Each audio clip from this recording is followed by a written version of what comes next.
Bonjour et bienvenue dans votre podcast En route pour demain. À travers ce podcast, le groupe Alpetis propose une série d'épisodes pour partager avec vous son aventure à la Convention des entreprises pour le climat.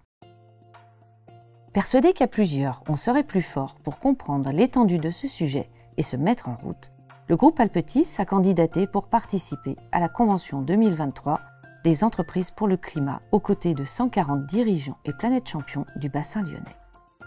La CEC, c'est une association d'intérêt général qui organise un parcours apprenant sur une année pour accompagner les entreprises à repenser leur modèle d'affaires dans le cadre des limites planétaires.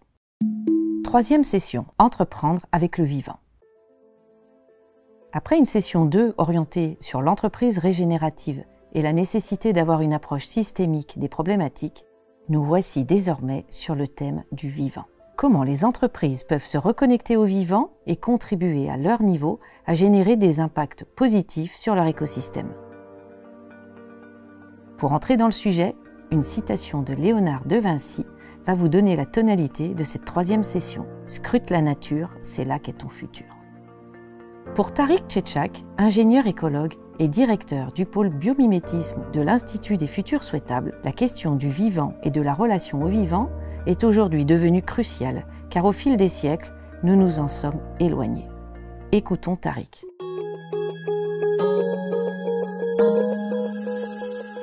Et c'est intéressant de ramener la perspective du néolithique, il y a plus de 10 000 ans. Il y a 10 000 ans, l'Homo sapiens sapiens, qui était notre ancêtre, et nous sommes toujours des Homo sapiens sapiens, était en train de quitter le mode chasseur-cueilleur pour s'installer sur un territoire. Pendant 300 000 ans, on a eu une relation au non-humain qui était une relation de non-séparation, de non-domination, de transaction.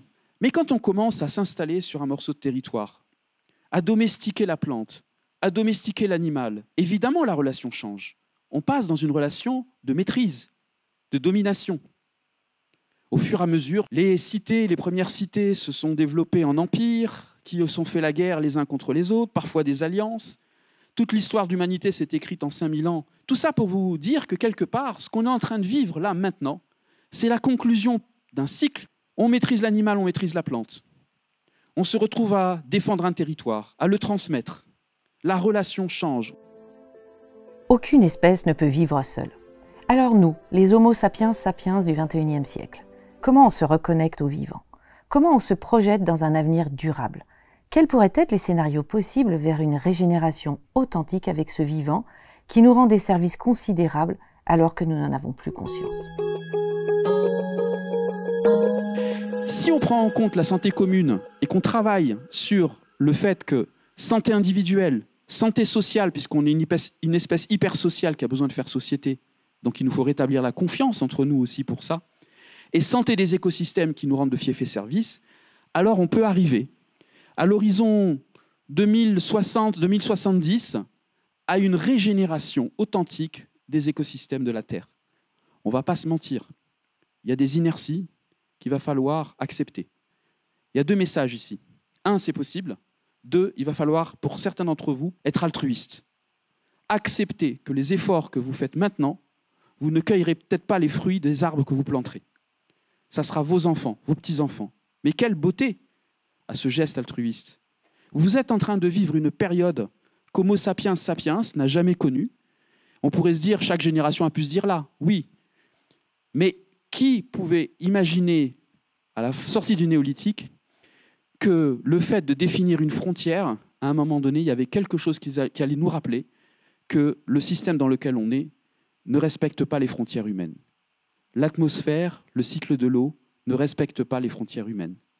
On est encore dans une forme d'archaïsme dont on essaye de sortir, et c'est grâce à la crise, grâce au dérèglement climatique, grâce au dérèglement du cycle de l'eau, que l'on se rend compte dans la douleur de notre interrelation dans la toile de la vie. Et vous êtes parmi les premières générations à pouvoir constater cela. Alors, comment devenir une entreprise régénérative qui répare, qui restaure, qui réhabilite les conditions du vivant? Voici un exemple avec l'entreprise Interface, une entreprise de revêtement de sol modulaire spécialisée dans le B2B. Elle a révolutionné son modèle industriel au milieu des années 90 en adoptant une approche holistique de la durabilité. Leur objectif, trouver des alternatives au pétrole, qui est la principale matière première dans la création des moquettes.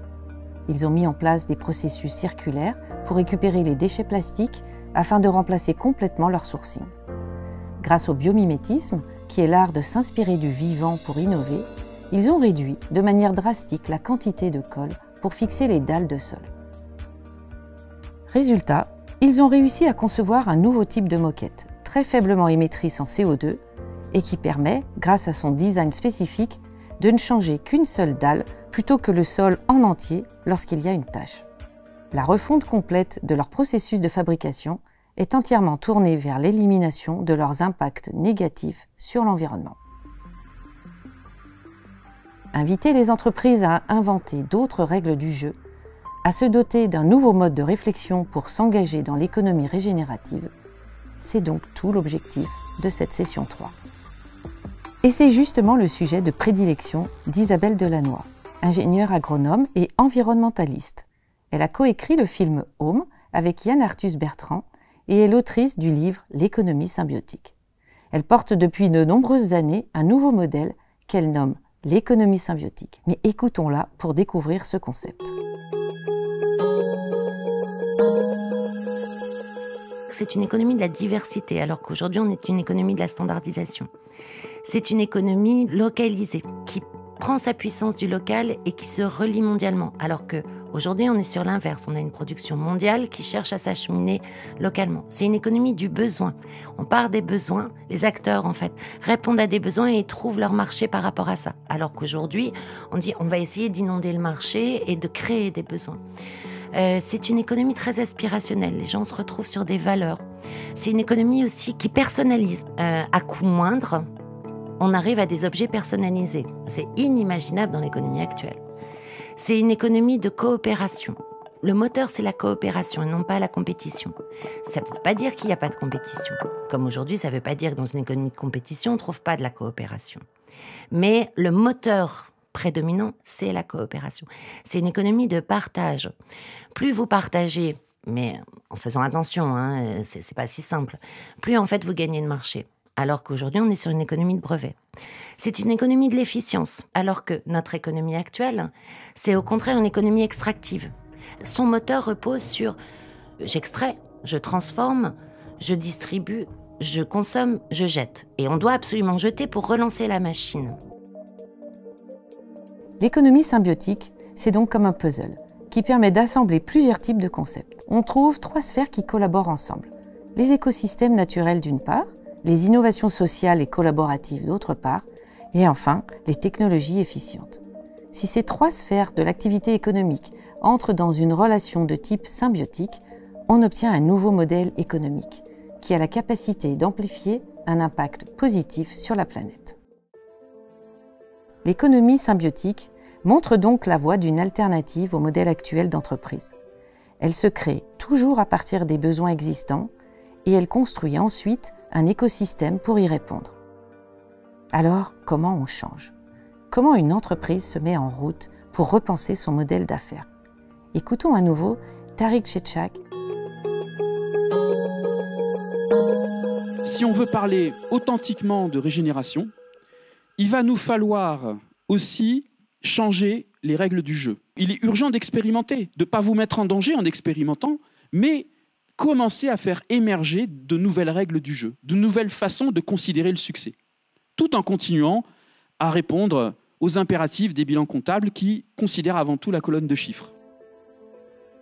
Pour mieux comprendre, prenons un exemple dans l'industrie avec une application très concrète de l'économie symbiotique.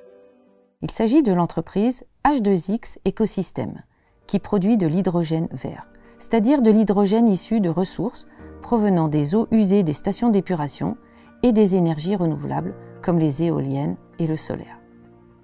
H2X Écosystème a réfléchi sur son modèle d'affaires en partant des besoins sociaux et sociétaux qui s'exprimaient concrètement sur son territoire. Un des besoins exprimés, par exemple, c'est celui d'une commune dont la charge de carburant était devenue le premier budget municipal. Pourquoi ? Car elle avait mis à disposition de ses habitants une solution de transport à la demande pour faciliter la mobilité des usagers. H2X Écosystème lui a proposé une solution inédite de mobilité décarbonée grâce au déploiement d'une flotte de véhicules à l'hydrogène vert et local, ainsi que des stations de recharge. H2X a ainsi connecté tout un écosystème local, une commune, des habitants, un producteur de voitures, des industries, des TPE, des PME, en créant ainsi une société de territoire où il est possible pour chacun de devenir investisseur, y compris pour les usagers. Cet écosystème génère des retombées financières directes et indirectes pour les acteurs locaux. Toute la valeur créée sur le territoire reste sur le territoire et alimente l'économie locale. Résultat, la commune propose aujourd'hui à ses habitants de nouvelles formes de mobilité qui fonctionnent à l'hydrogène vert et local, tout en réduisant ainsi son budget carburant de manière drastique. En organisant des synergies entre les écosystèmes vivants, sociaux et industriels, l'économie symbiotique permet ainsi d'augmenter les services disponibles pour l'usager tout en privilégiant des ressources locales. Comment les entreprises peuvent devenir plus utiles à la société? C'est tout le sujet des 70 entreprises du bassin lyonnais qui, comme le groupe Alptis, ont décidé de s'engager dans ce parcours pour coopérer, s'inspirer et s'orienter ensemble vers des formes d'entreprises plus régénératives. N'hésitez pas à consulter les différents liens postés en commentaire si vous souhaitez approfondir certains points abordés dans ce podcast. Dans le prochain épisode, je partagerai avec vous notre 4e session à la CEC dont le thème est « Nouvelle boussole ». Ce podcast vous a été proposé par la direction de la RSE du groupe Alptis. Un grand merci au service communication pour son aide à la réalisation et au montage.